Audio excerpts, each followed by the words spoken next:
Look at that picturesque town down there, Drew. It actually looks pretty nice right It now. actually does look kind of nice. I think this is some new music that goes along with it, too. Although we do have the Borg building in the background, so that does kind of screw it up. Sours it just a Still, bit. Nonetheless, live from Portland, Oregon. Hello, this is Digital Trends Live. Thank you, everybody, for tuning in. Of course, broadcasting live on Facebook, Periscope, YouTube, and Twitch, which means we can take your comments and questions. Let's go down the docket and see what we've got on the show today.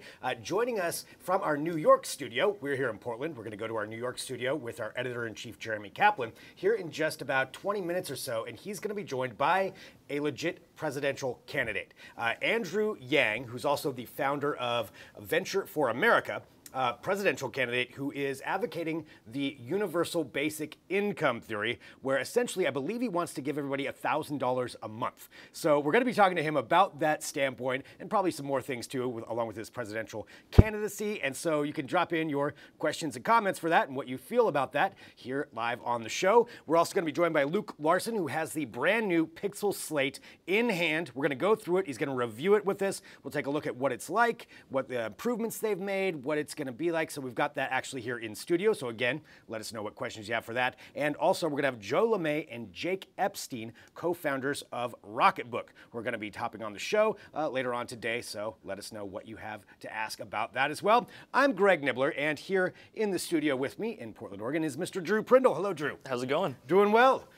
We are going to talk about some tech headlines here in a minute, Drew, and we've got our Read 'em and Weep segment. Oh boy, is that why I'm on again? This is, I know. Oh yeah, we do need to do another surprise segment with you. I forgot about that. I feel like it's always a trap. Maybe it'll be happening today. That's how I want everybody to feel when they come on the show. Just assume it's a trap and be very nervous about it. That's what we're going for with this show. So let's get to our main headline, though. Something we talked about yesterday. Drew and I actually were able to speak to a former astronaut, Mike Massimino, about this live on the air yesterday, and so that interview's up for you to look at. But we're talking about the Mars lander InSight, which was successful. It landed actually right after we got done broadcasting yesterday, so I feel like in some way we had a part in it. Yeah, it was mostly because of us. Good juju. Yeah, it was the inspiration that we provided made that work, I think is how it worked out. But yet the InSight lander successful, landed on Mars.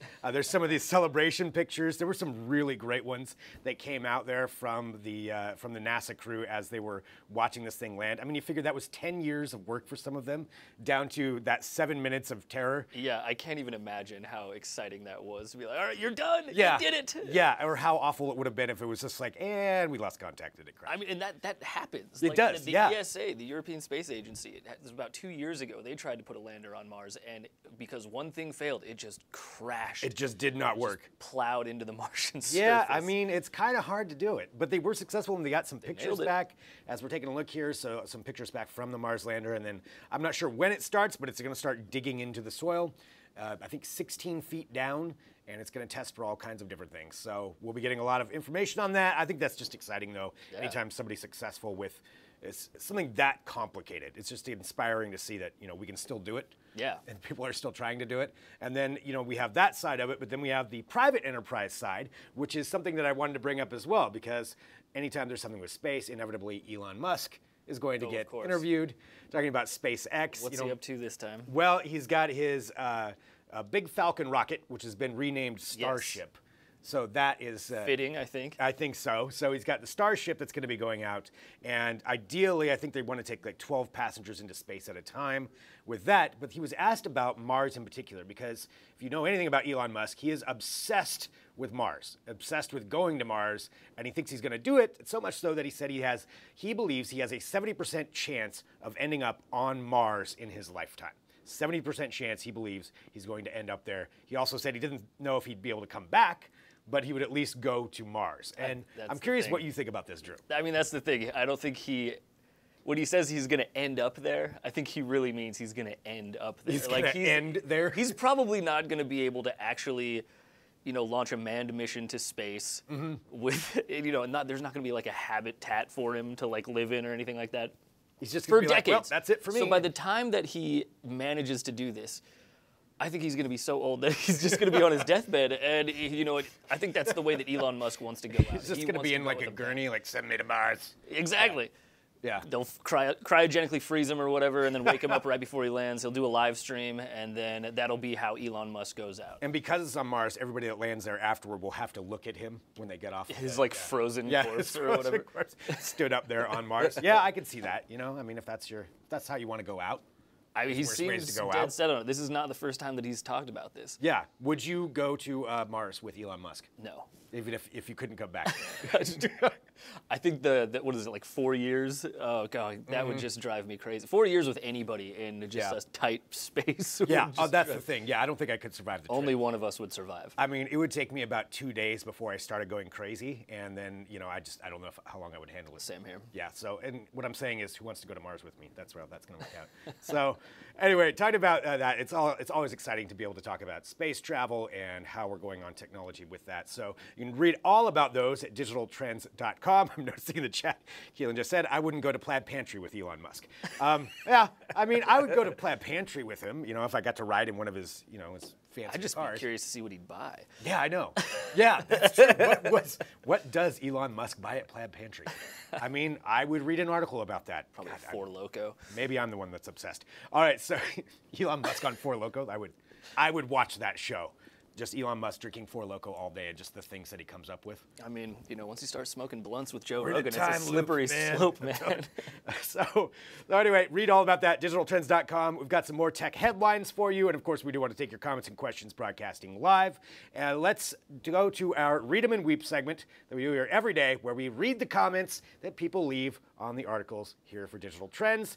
And let's take a look at what we have first. Sean Mulvey, regarding Microsoft's new AI, wants to predict what you're going to say before you say it. We actually talked about something along these lines last week, I believe. Don't need a computer to be my friend. If the movie Her taught me anything, eventually they all become smart enough to run away and do something else. Scary thought. I'm confused on that comment, so you're more concerned that the AI is going to leave you? Yeah, I think that seems to be what it is. That's kind of sad. Like, I don't need a computer to be my friend because I'm not going to subject myself to that kind of abuse. It's just going to be every time I start caring, the computer runs away. That's, okay, well, yeah, that's... a valid point, I guess. I suppose it is. I mean, I don't know, Sean, that's a sad statement, I think. It's like... once it gets to know me, it just leaves every time. Way to be a Debbie Downer. Yeah, well, all right, Sean. Sorry, you don't have to be friends with the AI. All right, let's go on to the next comment here. Silent Hill Strangler. Sweet. Not a foreboding name at all. Regarding the LG C8 OLED, how can any TV that has the panel ruining potential of permanent burn in the TV... Okay, how can any TV that has the panel ruining potential of permanent burn in be TV of the year? Okay, I see where we're going there now. It took me a minute to decipher that. Well, yeah, but I think there's a lot of televisions that have the potential for burn-in. It's mostly leave it on long enough. Yeah, but I mean, the other thing to remember is most of these new TVs have software in them built in specifically to avoid burn-in. Right. So if there's something that's left on for too long, they're going to recognize it and they're going to do all kinds of fancy things to make sure the pixels don't stay on forever. Yeah. And mostly it mitigates that problem. So I don't think you'd need to be too worried there. I would worry more about the name Silent Hill Strangler if you're trying to be taken too seriously on there. All right, well, Silent Hill Strangler, best of luck. Let's go on to the next comment here, see what we have. Elav. So regarding digital trends, more than 10 years after The Sopranos ended, it's finally getting a prequel. Nobody cares. Why would they after that giant middle finger ending? You got to get over the ending, dude. The Sopranos is my favorite show.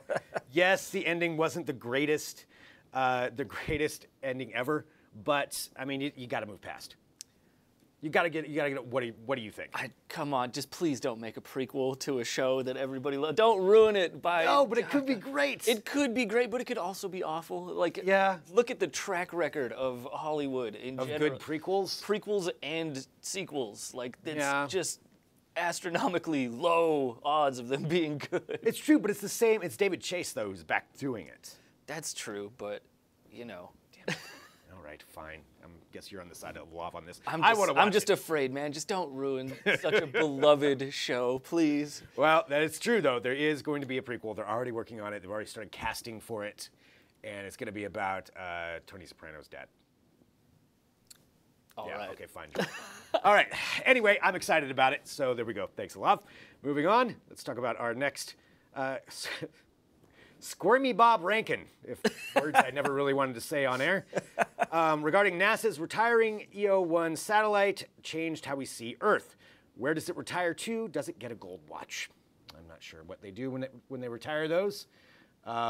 Drew, do you have any insight? I think into they this? just float through the void of space endlessly, alone in dark. I think the cold, key there black was just Jake wanted nothingness. to hear Squirmy Bob Rankin. I think on that the air, was. I think is what. That's happened. why he picked it. So That's why that one was. For all of you future commenters, if you have a funny name, you are much more likely to end up on Read 'em and Weep. Squirmy Bob and Silent Hill Strangler. All right, do we have one or two more here? They believe that we got. Okay, Aaron Nagel. 2 asteroids passed close to Earth today. One the size of the Statue of Liberty. This is true.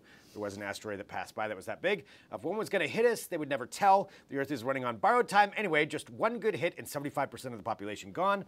Only the important people will be in fallout shelters and underground government bunkers. Yes, conspiracy theory guy. Something tells me that this guy talks about chemtrails a lot. Just a sneaking suspicion that Eric might be talking about that. I'm actually surprised that he's going with the idea that the Earth is round and that there would be bunkers, because I would think if it's flat, really the That chances gives him of hitting. a bit more credibility. I think. Yeah, if it was flat, Yeah. if it was doing more flat Earth conspiracies. Well, it's true. You know, only the important people will be in the fallout shelters and underground government bunkers. So, I mean, Eric's cracked the code. So, I mean, I guess who cares at this point? Yeah, let the asteroids rain down. All right, we got one more comment here. Oh, this is Same and one. Eric's back. Okay, so Chinese doctors have reportedly delivered the world's first gene-edited babies. We're going to go into that here in just a second. This has all been done and perfected in underground.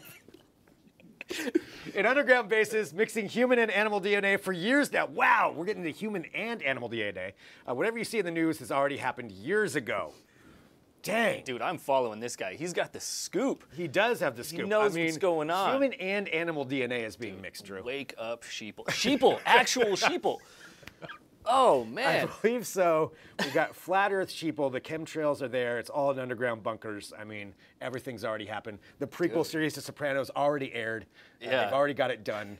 I mean, here clearly Eric's got the keys to everything. I would like to see. Maybe you can hire Eric for your emerging technology I think we need to department. bring him on the show. I think Eric clearly needs to be in Him here. and Dan.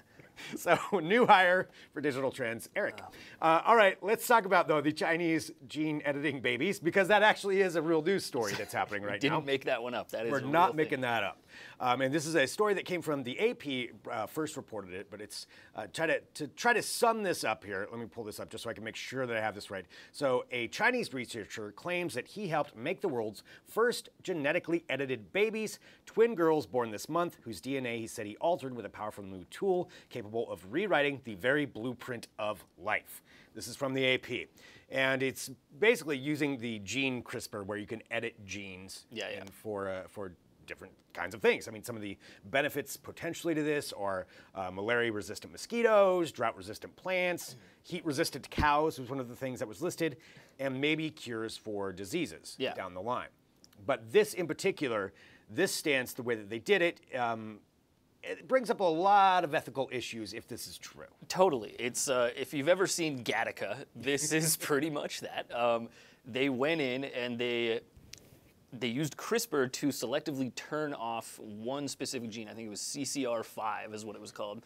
Okay. Creedence Clearwater Revival gene, of course. Wait, that's exactly what supposedly they did. Yeah, they went in, they shut it off. Okay. And apparently that is the gene that allows you, makes you susceptible to a variety of different infectious diseases, including smallpox, cholera, and HIV. So apparently these 2 baby girls are completely immune to those diseases. They cannot contract them at all. Which, in theory, you know, is that's a good thing, I suppose. Yeah, right. But once you get into that, it's a slippery slope. That's exactly the thing. It's like, of editing, course, like yeah. nobody's arguing that this is a bad thing. Obviously, making people immune to terrible diseases is awesome. Sure. But the real question is kind of what they bring up in Gattaca. It's like, who's going to have access to these things in the future? Like, is this going to be something like designer babies? Is it going to be something that's reserved for people that are super rich and can afford that kind of stuff? Or is it going to be something that everybody can do? I mean, yeah, where does it end up? And I am kind of curious, actually, what people think about this. Do you think this is a good thing to start editing humans? I mean, I know it's a very big concept of where we're going. So there's some I'm into it. unfortunate names that are coming into the chat. I'm taking a look here right now. Crispy babies. I don't think that's how they're going to brand those. But I mean, yeah, the idea of helping humanity with the diseases is great.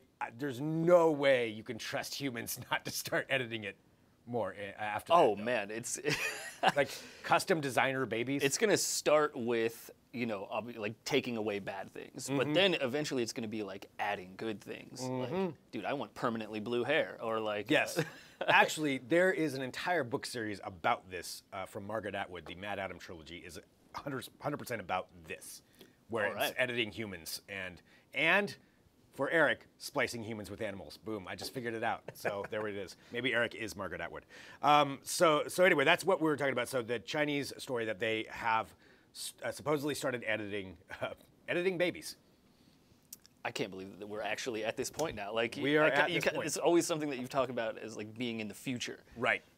but it's apparently, if China is to be believed, that this is happening. China's at the forefront of a lot of things. They've also created their own sun. They've also created, what else do they have? Oh, quantum radar. They've also claimed that they have, I mean, if all of these claims are true, China is way more advanced than anybody else on Earth. I mean, it's pretty crazy. So that's the story, though, right now. You can take a look at that at digitaltrends.com. It's one of the trending news stories. A couple other things that we did see that are happening, and talking about future technology that is going to slowly start rolling out. That's going to be happening. Talking about 5G, a very, very hot topic. I know, especially from what I've gathered for Digital Trends viewers and people who are fans of tech, 5G is very much wanted.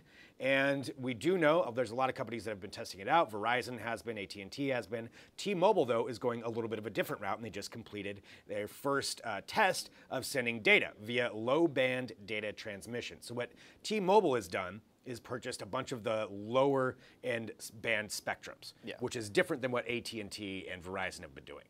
So AT&T and Verizon, essentially because, and again, you can read all about this at Digital Trends and get into the real technical side of it, but the high band spectrum, the problem with that is that it doesn't penetrate very far. It's only like a few miles possibly that you can send this signal before you need a relay tower to boom, bounce it. That makes sense. And keep on bouncing. Lower frequency waves travel through stuff better. Yep, travel through stuff better, and you could use one tower to actually cover a much, much larger area when it comes to that. So, and T-Mobile bought up, I believe it was like 45%, I'll have to double check what it was, but a large percentage of the unused low-end band spectrum. 45%, yeah. All right. They bought up. So T-Mobile owns that, and they'll be able to start sending that, possibly sooner than later with this. This is kind of a signal. So do we know what they sent? Was it just a couple bits, or I was it an don't actual know. message? It was a 5G. I'm not really sure, actually, what it is that they sent. I don't know if we know. They just said that they successfully sent data, and it was in Spokane, Washington. We know that. Really? They successfully sent. Yeah, apparently they have some kind of a 5G test out there where they did send it out. So, and they said with their low band waves, they could cover hundreds of square miles from a single tower, which seems like a huge advantage over Verizon and AT&T if this is successful. Yeah, it's kind of surprising that wasn't like figured out earlier. Yeah, I mean, there must be some drawbacks that perhaps I haven't read enough about it. But if you look at the chat, Keelan, I'm assuming 6G has been working flawlessly in underground bunkers for years now. Again, you and Eric are clearly on the precipice of all kinds of things. Yeah. We can all learn from you when it comes down to that. But nonetheless, that is where we're at. So T-Mobile testing out this 5G. I'm into it. T-Mobile is where it's at. T-Mobile is where it's at. I mean, my longtime Metro cheap phone subscription is now paying off. So let's go on to one other thing we want to get to here before we end up heading over to New York. We're going to be talking to Andrew Yang with Jeremy Kaplan here in just a couple of minutes in our New York studio. Before we get to that, though, one other thing I did want to bring up, and in the constant rush for foldable phones, which seems to be the real trend in mobile technology, is also the trend to add more and more cameras. And now we may, if this is true, we've got a patent actually from LG where they are supposedly working on a 16-camera phone. It's basically all cameras at this point. 16 cameras where they would be arranged in a 4x4 matrix on the back of the phone. All right. 16 cameras, Drew. Is that enough cameras for you? No. How Fill many the back of cameras the phone. would I make will you not be happy? satisfied until the entire back of my phone is covered in lenses. If you know anything about Drew, he wants more cameras. So 16 cameras. The idea, actually, part of the idea is kind of cool when they have some of the patent images. It would be essentially you're taking 3D pictures of everyone because you get so many different angles. Right. You could then edit the photo and like change someone's head from looking up to down, which is kind of a weird thing that they did demonstrate. So it's like those Litro cameras, but with 3 dimensions instead of just 2. Yes, and you can change kind of different things. You can swivel things around because you have so many different pictures from around a person. I mean, that idea is kind of cool. 16 cameras seems... 16 cameras. That's what the ad jingle needs to be. Boom. Okay, LG, you need 16 to hire Drew right now. Everybody's getting hired around here. Eric's going to be our new emerging technology correspondent. We've got Drew's writing jingles, all kinds of things. Big changes. Big changes happening. Well, let's get ready now to head to our New York studio, because speaking of big changes, we've got somebody who's joining us over there who is looking to actually make some really big changes when it comes to the economy, when it comes to all kinds of different things. And I'm talking about Andrew Yang, who's going to be joining us over there with Jeremy Kaplan. Andrew is one of the, I believe, the founder of Venture for America, and then also is a presidential candidate, and somebody who is advocating some very unique things. I'm going to let them explain it, but let's go ahead and go over there right now. Hello, New York. Thank you for the warm welcome, Mr. Nibbler, and it's a pleasure to be here. We're coming to you live from New York, and I have with me the first ever political candidate that I've spoken with, Andrew Yang. Thank you very much for joining us on the show. Oh, it's great to be here, Jeremy. Thanks for having me. Digital Trends, of course, we are a technology brand. We talk about technology. One thing we don't like to talk about is politics. So it's great to have you here, Mr. Politician. We're not really going to talk so much about politics. I'm reminded I've been giving some presentations to a bunch of marketers, and the gist of it is how much I hate marketing. And I'm thinking to myself, oh gosh, similar concept here. Although I love politics. No, don't worry about it. I mean, I've been a serial entrepreneur for a couple of decades now, and I'm very happy to talk about what's happening in the economy and technology. Yeah, exactly. That's what we're looking forward to talking to you about. One of the platforms of one of the tenets of your platform is a universal income. Yes. Which is predicated on the fact that we have some concerns about the role that artificial intelligence is playing in society and what it's doing to jobs. Yeah. So maybe you can give everyone a little background on what exactly that means. Well, sure.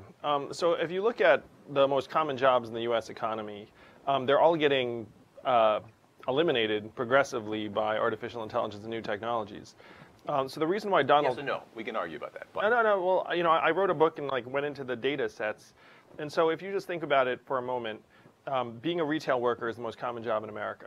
About 9 million retail workers. The average retail worker is a 39-year-old woman with a high school education making between $11 and $12 an hour.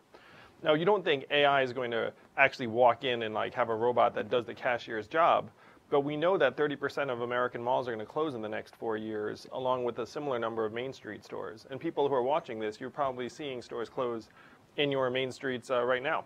Is that a reflection on shopping trends, or is that about the role of artificial intelligence? Well, that's not AI, though. Amazon's obviously the big reason why so many of these stores are closing, and Amazon's also one of the leading innovators and investors in AI. So another thing you might not think of as AI is self-driving cars and trucks. And self-driving trucks in particular are going to be very, very devastating to the 3.5 million Americans who work as truck drivers right now. It's the most common job in 29 states. Mm-hmm. So if you see these things coming in the next 5 to 10 years, then you start reflecting on what a meaningful solution would be. And one of the solutions I propose is a universal basic income of $1,000 per American adult, which I've christened the freedom dividend because Americans like the word freedom. Freedom's a great word. Yeah. So that $1,000 per month or per year? $1,000 per month. So at $12,000 income, that's actually pretty decent. Yeah, and $12,770 is the poverty line in the U.S., so no one's going to be living large on $1,000 a month. But at the same time, it would enable massive improvements in how dynamic our labor market and our economy are, because right now Americans are moving across state lines at multi-decade lows. They're starting businesses at multi-decade low rates. I started an organization, Venture for America, that's trying to encourage entrepreneurship, and one of the reasons why I became so alarmed is I saw where our economy is heading. So there are 329 million people in the U.S. right now, according to the U.S. and World Population Clock I'm looking at. Yeah. $12,000 per person sounds like a couple $1 trillion. Yeah, so we're including 18 to 64-year-old Americans, so the headline cost would be about $2.4 trillion per year. For reference, I've got about $15 in my wallet right now, so I'll contribute to that. Here's a 20. Oh, thank you. We're looking good. You know, well, so the 2.4 trillion sounds like a lot, but for context, our economy has grown to 19 trillion, up 4 trillion in the last 10 years alone, and the federal budget's around 4 trillion. So the big change we would need to make to pay for the freedom dividend is right now the huge winners are going to be Amazon, Google, Facebook, really the biggest companies that are going to capture the gains from AI and big data. And the American public's going to see very little of that because those tech companies are great at not paying a lot of taxes here in the US. They just move it through Ireland or say, didn't make any money this quarter. And so what we need to do is we need to join every other advanced economy and have a value-added tax, which would then give the public a sliver of every Amazon transaction, every Google search. Because our economy is so massive, a value-added tax at even half the European level would generate $800 billion in new revenue. And that, plus the $800 billion we currently spend on 126 welfare programs, plus the economic growth we'd experience by giving Americans $1,000 a month, because right now 57% of Americans can't pay an unexpected $500 bill. So if you give them the money, they're going to spend it. And then all of the cost savings and things like healthcare, incarceration, homelessness services, and having a stronger, better educated, more mentally strong population pays for the $2.4 trillion. It's a well thought through plan. I'm intrigued, I must say.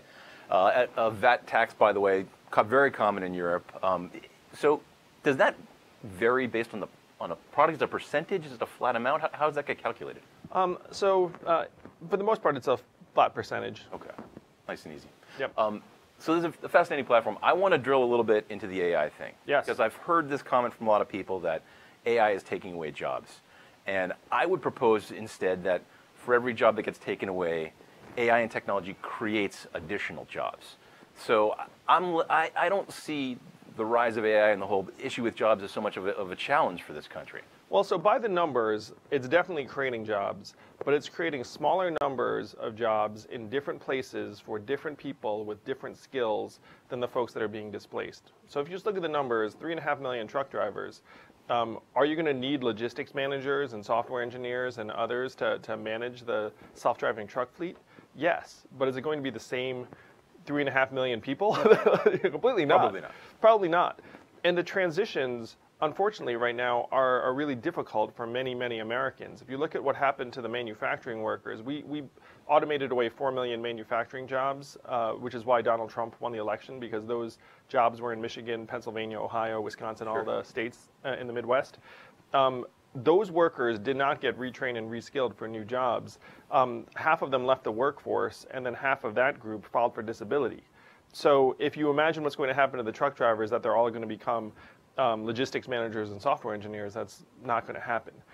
Now, are there going to be some new jobs? Yes, but they'll be in different places for different people.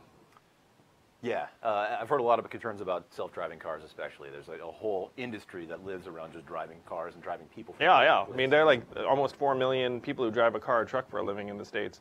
And most of them are men, and we all know who they are. You know, the average truck driver is a 49-year-old man. 94% of them are male. So what I joke is that the person you think of as a truck driver, that's actually a truck driver. Most people probably aren't going to. Well, does your platform provide for training to re-educate people, or is it just a? Well, that's one reason why the freedom dividend is so valuable, is that if you get $1,000 a month, then you're much better positioned to be able to move for a new opportunity or retrain or reskill in a genuine way. But unfortunately, government-funded retraining programs directly have shown an effectiveness rate of approximately 0 to 15%. And fewer than 10% of workers qualify. So you're talking about more of a fantasy solution. Before we went on air, you and I were joking about how most politicians aren't fact-based. I mean, I went and looked up the facts and said, hey, how good are we at retraining people? And the answer is we're terrible at it. So, you know, pretending that we're going to become amazing at it is not a real solution. I should keep my $20 is what you're saying. Don't worry, man. There's much more where that came from. You know, you'll be getting the freedom dividend just like me. Well, let's talk about the economy for a second. We have a lot of viewers that are millennials. What do you have to say to a younger crowd? What do the economy and the jobs market look like for younger people today? So young people are very, very concerned about their future. And the stats bear that out, where if you look at a young person, so 32% of Americans graduate from college. And of that 32%, now the average debt load is about $38,000. And the underemployment rate, if you're a recent college graduate, the odds of you getting a job that does not require a college degree is 44%, according to the New York Fed. 94% of the new jobs created in the US since 2005 have been temporary gig or contractor work. So young people are graduating from school with all this debt, and then they're having trouble finding a stable job that really will provide them a ladder upwards, and they know it. They see it, they feel it, and they say, and then the worst part is that we blame the young people for it. We're like, hey, it's somehow your fault, like because of your, culture. They're all slackers. They can't get a job. Yeah, I mean, it's really immoral what we've done to young people, where we've set up these institutions. I mean, why has college become 2.5 times more expensive than it was since you and I went to school? It has not gotten 2.5 times better. No. Oh, it's just gotten 2.5 times more expensive. And then we somehow, put young people in a position where they're like, well, you have no choice but to pay this crazy bill. One last question. This just occurred to me about the universal basic income. What happens to? Are there any studies that reveal what happened to people when they do get this sort of thing? Do people laze around? And I mean, $12,000 isn't enough to live off, but no, there are studies on it. And so what you found is that the only two groups of people that work fewer hours are new moms who spend more time with their kids and teenagers who graduate from high school at higher levels. On the flip side, they're studying more. One would hope. Yeah, one would hope. On the flip side, graduation rates go up, nutrition improves, mental health improves, hospital visits go down, domestic violence goes down. The studies are really compelling. We can make people's lives demonstrably better if we just put $1,000 a month into their hands.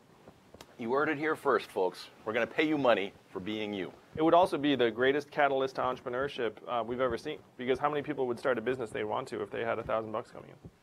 I would. Yeah, I mean, you already have, man. I've got You a don't bunch need of ideas. If you're interested in Andrew Yang and his platforms, you can learn more at yang2020.com, or you can pick up the book, right? Available. Yes, yeah. Available everywhere. It's called The War on Normal People. Don't let that title scare you, though. It's actually pretty depressing. So, a politician with policies based on facts. Andrew, it's been a pleasure talking to you. Greg, we're throwing it back over to you now. Thank you again. Great talking to you. Andrew, it's a depressing book. That was a hell of a sell there at the end.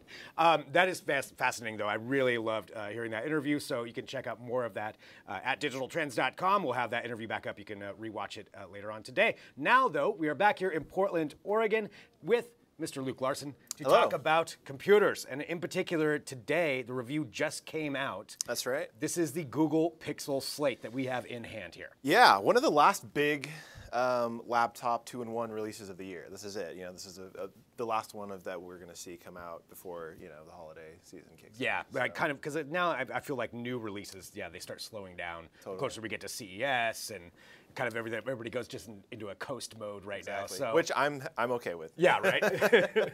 But this is an exciting thing that's coming out. It is. Google. So it is. Let's take a look at what we've got. Okay, so announced, let's see, about a month and a half ago, 2 months ago, the Pixel Slate. This is a 2-in-1. So I'm going to open it up here because I think this is what, just the way it presents itself is pretty interesting. So let me get this going there. Let's so that's the way. A little bit. Oh, yeah. On here. So, yeah, this is really interesting how it's... yeah, so, I mean, right away... So this is all the case that comes with it, right? So, basically, so it's kind of set it up a little bit. This is a 2-in-1, so it's very similar to something like a Surface Pro 6 or, kind of similar to like an iPad Pro. Okay. It's a tablet that can work as both a laptop and a tablet. And that's the main selling point of this device in particular, the way it does both of those things. And this is the first time Google's actually jumping into this. In this particular form factor. Yeah. So the previous device that this is kind of a follow-up to is the Pixel Book, which came out about a year ago.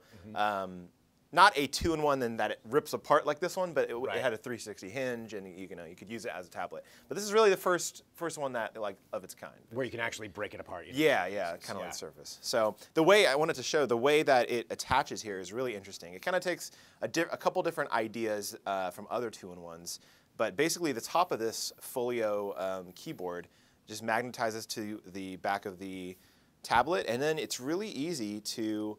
Oh, nice. Yeah, just try it. I mean, it's like one hand, and you can, well. That's actually, yeah. That's really simple. Kind of simulates or emulates like an actual laptop hinge. You know? Why has no one thought of using a magnet before on this? I don't know, but I don't know how they made it so smooth. Yeah. It kind of just like glides along the back. It really does, without yeah. any It's friction. not clunky at all. You would think it'd rip apart and then snap back, but no. Right. It's very smooth. So that's cool, but basically the Folio and the keyboard, they don't come with the device. They are a separate purchase, which is crazy to me, but. It seems to be standard, though, for any of this now. It's like, oh, yeah, you got has to this. come. By the way, you're going to like it a lot more if you pay. Right. By the way, that's basically half of a product. Here's Yeah. the other half. But anyways, besides that, it's a really interesting product because it is a Chrome OS device, so it's basically a Chromebook. But then it also runs Android apps and has a lot of new touch functionality. So like Google has brought a ton of new, well, maybe not a ton, but quite a few new features like over from Android. So you have like notifications from Android. You have basically an app launcher that looks like an iPad or an old Android tablet. Okay. Is it like Google Play on there? It has Google Play. You can download Android apps. So it's an interesting sell because it can really do both things. It's a totally functional Chromebook or laptop, but then you can actually run apps on it, and that's the thing that the Surface Pro 6 always struggled with because they just don't have an app ecosystem. You know what I mean? They don't have mobile apps to like bring over to the device. Yeah. So this is kind of bridging that gap. Yeah. In a way that both of those two devices, the iPad and the Surface Pro, can't quite fully do. And I'm curious too, because if you're watching live, obviously you can drop in your questions, your comments, whatever you want to bring up. With that, if you do have questions about that, and so let us know. But who would this really be designed for? Yeah. Like who are they targeting with this? Yeah. So the main, the way I kind of framed it in the review is the iPad Pro, like that is a mobile first kind of device. Like it's not. It can kind of replace a laptop, but you're going to struggle with some things. Your multitasking is not really that great. You don't have cursor support. You can't plug in a mouse. There's just things that you can't really do that kind of hold back it from feeling like a full laptop. And it's especially with that too, with the price on an iPad Pro. I mean, you're paying a lot of money. It is expensive, and it considering. Considering that you don't have that functionality. Exactly. Or at least that ability for add-ons to make it work. Right. Yeah. And then on the other hand, you have the Surface Pro, which, like I said, Surface Pro 6, which we've got it here. We do. It's hidden under here the entire time. And I wanted to bring this in because they look very similar, and they're nearly the same size in a lot of ways. Really similar. I'll move my laptop out of here. Side by side, they're almost identical. Remarkably similar. Even in the back, they look remarkably similar. Yeah. We'll flip them around here in a minute. I mean, that's important, but even the stand looks the same. Totally. Same idea. Yeah. So basically, like I said, the iPad is more of it has the app ecosystem. It has iOS that people love, but it's not a great laptop replacement. Whereas the Surface Pro 6, a full laptop replacement. You could buy it. It's compatible with any application you might want to use that you're familiar with or whatever. It's got that going for it, and it has a serious quad-core processor that can handle a big load. So that's kind of the two side products that kind of represent different takes on it. And then the Pixel Slate kind of sits in the middle. Okay. In that it's a better laptop than the iPad. It's a better tablet than the Surface Pro 6. Better tablet than the Surface Pro 6.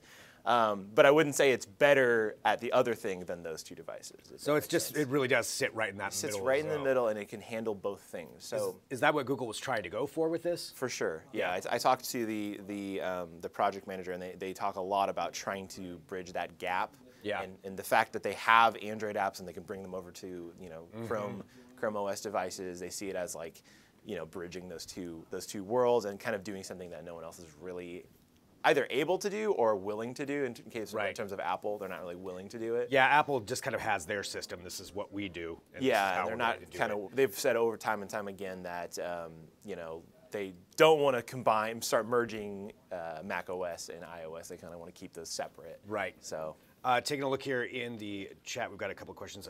Buck says, how does this compare to other Chromebooks? Is it the cream of the crop or what? It is near the cream of the crop, I would say. In some ways, it definitely is. So let me talk a little bit about the actual hardware. The display here is the best display by far on a Chromebook that I've seen. It's 3x2, 3000 by 2000. It's like near 4K, but it's like because it's 3x2, it's a little different. Anyways, it has an amazing screen. It also has really loud, powerful speakers, which I was surprised. Interesting. By. When I first started using it, I was just shocked by how much bass that was actually in these speakers. I'm kind of surprised that they would put that much effort into speakers on a tablet. I mean, because how often are you really going to be listening to that without headphones in? Totally.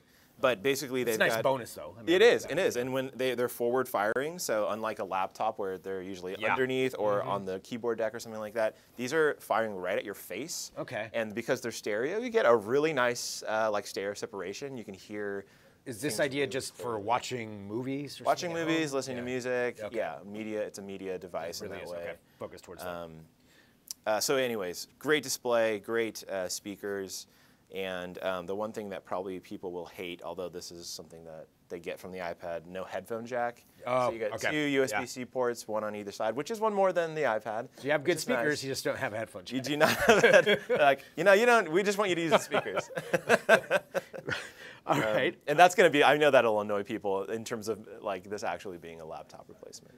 Questions about the mobile app side of this. So basically you're limited to mobile apps running on a larger screen.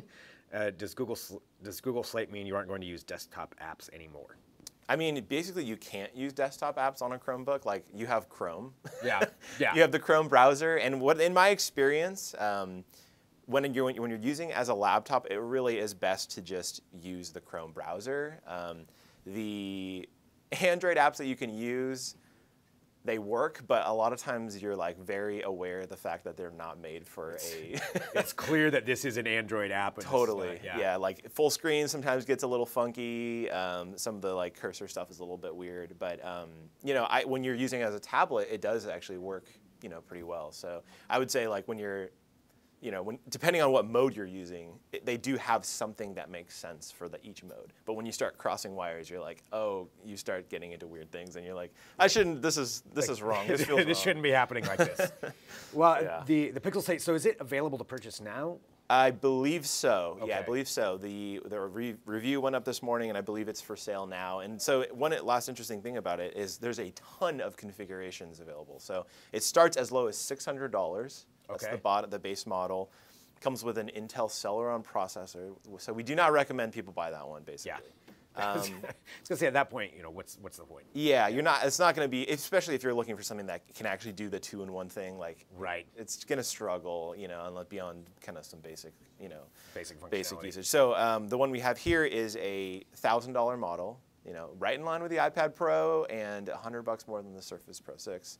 But it has it's the Core i5 version. Nice. And if people are interested, it's a Y series processor, so it's not what you get here, but it's capable. And in my testing, it's been pretty, it's been pretty usable.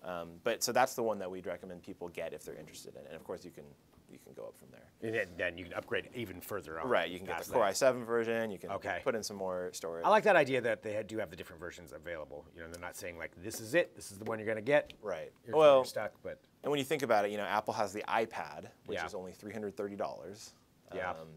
And so they're trying to compete with different parts of the market with one product. Which is and kind of hit it interesting. and scalable for all that. Yeah. Well, this is the Pixel Slate, and so the review is up now at digitaltrends.com. You can take a look at that. Luke's got the comprehensive review there. Thanks for bringing this in. This is I'm interested in this, but I don't know. A little hesitant, yeah. Yeah, I probably would go with the Surface Pro. Just because it's a little more familiar. Yeah, it's more totally. familiar, and if I'm going to pay that much, I want to be able to run the apps I want. Yeah, totally. I think but- that's going to be a big kind of not sticking really point sure for a about lot of that. people. Yeah. Well, Luke Larson, so his review is up there at Digital Trends. You can take a look at that now for the Pixel Slate. All right, we're going to take a break here, and we're going to come back in just a couple of minutes, and we're going to be joined by the co-founders of Rocketbook. So Joe and Jake are going to hop on here in just a second. We'll take a quick break. Stick right with us, and I'm excited to hear about their story about how the company was formed and what they're doing with their product. So stick around. Back in a second with more Digital Trends Live.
Welcome back to Digital Trends Live. Let us know what you want to talk about in the comments and the questions. And we're very excited now to have the two co-founders of Rocketbook. We've got Joe LeMay and Jake Epstein joining us here live on the show. Hello, Joe and Jake. Hey, great to be here. Great to be on Digital Trends. Thanks, Greg. Thanks for hopping on. You know, I have to ask this right off the bat. We've been talking a lot about Mars lately here on the show. I got to ask, are you, in fact, on the Starship with Elon Musk right now? Whoa, clearly. Whoa. We pressed the graphic button. The graphics are incredible that you have going on right now. Yeah, they are. Very high tech here in Boston. Well, Joe, Jake, okay, let's talk about the company. Let's talk about Rocketbook. I know you have a pretty interesting story for how it was founded. Then we'll kind of go into what Rocketbook is. But let's talk about that founding story. Yeah, sure. So I'm Joe. I'm a co-founder here, and back in the day when I was an engineer and a technology salesperson as well, I was a notebook guy and a whiteboard guy, always in meetings taking notes until one day I went into an important sales meeting, grabbed out my notebook where I had a bunch of prep notes for. I was going to have a fantastic meeting, and wouldn't you know, I grabbed the wrong notebook. And so since then, I tried all the different tablet solutions, electronic pens, scanning apps, and nothing felt quite right to me. So I had the idea for what is really something that's still a paper notebook in its essence, totally unplugged, but works with our app and our proprietary page to do cool and helpful things with your notes. So you scan in your notes, and boom, it goes automatically, where you want it.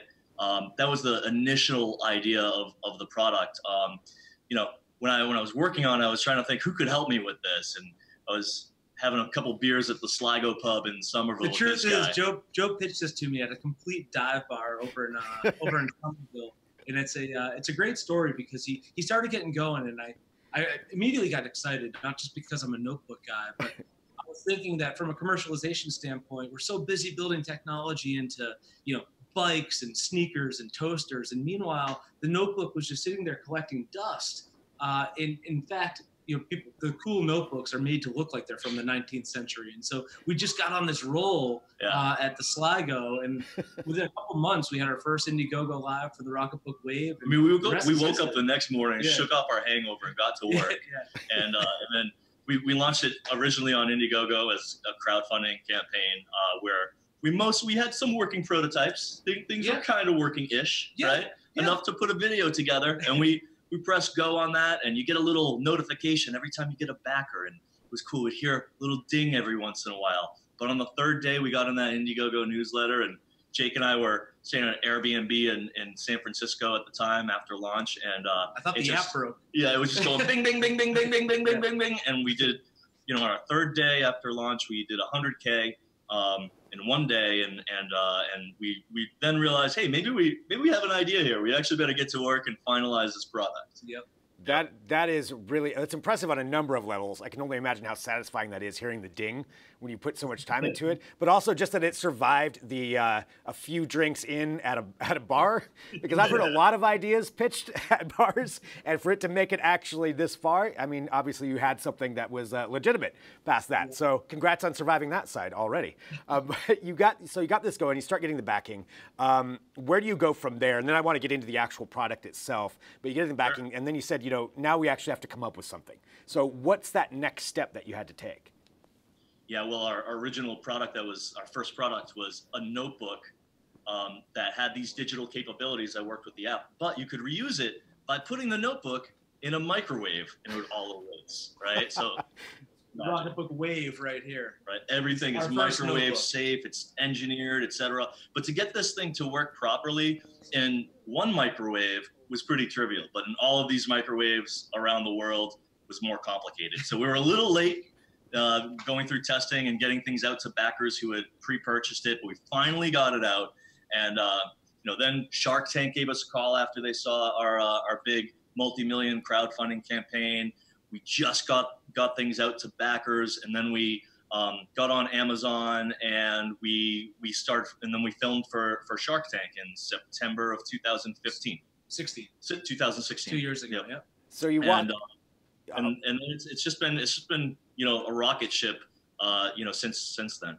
I love the analogy right there. That was perfectly timed. Yeah. No, I think that's great. And you got on Shark Tank, and like you said, I mean, what was that experience like walking in there with that? I mean, how intimidating is it walking into that set? It's intimidating, and we were early on. We had just gotten onto true e-commerce. Before that, it was like a $2 million crowdfunding campaign when we got on there, and we were still like working on shipping our first product. So it was intimidating, and we got laughed off when we were on set. And then what happened was the holiday season of 2016 and into the first Shark Tank aired is when the company really blossomed, and we became the #1 selling notebook on Amazon. We developed our next product, which is the Everlast, and we took that. We really just even before our episode aired, grown explosively in that it was like basically a school year had gone between when we filmed and when we aired, September to May, and boom. I mean, we did about $10 million in revenue. We launched our next product, and it's just been, since then we've launched, in total almost, we've shipped about 2 million books total so far. And it's just growing and growing, and so is our team. That is so impressive. Well, let's talk about Everlast. Let's talk about this new product that you have. Yeah. Why don't you walk us through what it is that we're looking at and what you get with this? Yeah, so this is now the #1 selling notebook on Amazon, where you can get it, or you can get it on Rocketbook.com. It really is a paper and pen experience. It comes with a Pilot Friction pen, and these are like $1 to replace. They're just like any pen. You can get them everywhere. It really is a ballpoint writing experience. I don't know if you can see that in the camera, but it doesn't wipe off, but just a little bit of moisture, whether it's a paper towel or the microfiber cloth we give you, it just comes off perfectly. And so you can reuse it endlessly. And of course, before you wipe away your notes, you'll want to use the Rocketbook app to scan your notes. And when you do, based on where you've marked and pre-configured your page to go, boom, that'll go right to, let's say, my math folder in Google Docs without me having to press all these buttons to get it there. And it'll transcribe my notes if I even write fairly neatly and send them to me over email if I like. A cool feature we recently added is the smart title. So we'll even transcribe the title of your document if you put a couple hashtags at the top of your page. Yep. That is actually something I would absolutely use. I love the idea, #1, that it's not a really, really expensive pen that you have to get to work with this. You said, the pens are like $1, so that's great because I lose those all the time. But also just the idea, of writing in your normal handwriting and have that transcribed and sent directly to where you go. That's a really, really great feature. It's a paper and pen unplugged notebook when you're using it, right? But it has all of this high feature, high technology functionality. So what's next for Rocketbook? Now that you have this out, it's obviously hugely successful. Do you have ideas for going forward? Funny that you ask. We have a ton of ideas. Our users are always submitting ideas to us, and we're working on our next one here, which is called Rocket Board. Okay. So you want to have a go with that? Sure. Rocket Board is just 4 stickers you can attach to the. Why don't we just bring the whiteboard? Yeah, bring it right on over. I knew there had to be something involved here. This is Rocket Board. We're launching a Kickstarter on Monday. Rocket Board is 4 magical beacons that you can stick to the corner of any whiteboard, and it basically turns the whiteboard into a Rocketbook page. So you can scan it with the Rocketbook app and instantly blast it to like a Slack channel or a Google Drive. And we even have a live mode where you can share it in real time with other people, like on a. So I could just say to you, hey, go to rocketboard.com/1294, and boom, you're watching the current version of my whiteboard. So we're really excited about this. This really came from our users requesting that we have Rocketbook functionality built for whiteboards, and we think we've really nailed it. That is fantastic. So when does this come out? Kickstarter launches on Monday, and so if you're interested, sign up on our website and on our newsletter. Well, Joe, Jake, thank you so much for hopping on here. That is, it's fascinating. You guys are obviously going to need to get back to the bar and have a few more drinks to think about your next product because it's worked for you so far. And this is really fascinating to have you on here. So you said Rocketbook, I mean, on Amazon. Where else can everybody pick up the Everlast book? in plenty of Staples, Walmart, and Target stores. Not all, but plenty of them. Amazon.com is probably your best bet if you're an Amazon shopper, or our website, GetRocketbook.com. We're having a sale. Yeah. Cyber Monday extended, 25% off through midnight tonight. Nice. Perfect timing then. All right, well, guys, thank you so much for hopping on the show today. That is fantastic, and best of luck with everything else that you got going on. Thanks, Greg. Much. All right, there we go. Broadcasting right here live from Portland every day for Digital Trends Live. Joe and Jake, that was a fantastic presentation for the future for people who are hopping on the show. That's how you do it. I want us to do this. Let's just do a quick recap of what we've talked about today. At the beginning, we talked about the Mars lander, which did work, the InSight, which landed successfully on Mars. We're seeing pictures now coming back. NASA is showing those. We have Elon Musk claiming he's got a 70% chance of ending up on Mars at some point. So we learned a little bit about that with Drew Prindle here. And then we had our first presidential candidate that's ever been on Digital Trends Live, Andrew Yang, over at our New York studio with Jeremy Kaplan, our editor-in-chief. Definitely go back. You can check out that video as soon as it's cut up. It'll be available for you to watch afterward. You can check that out. We have Luke Larson in here talking about the Pixel Slate and the review that just went up at digitaltrends.com.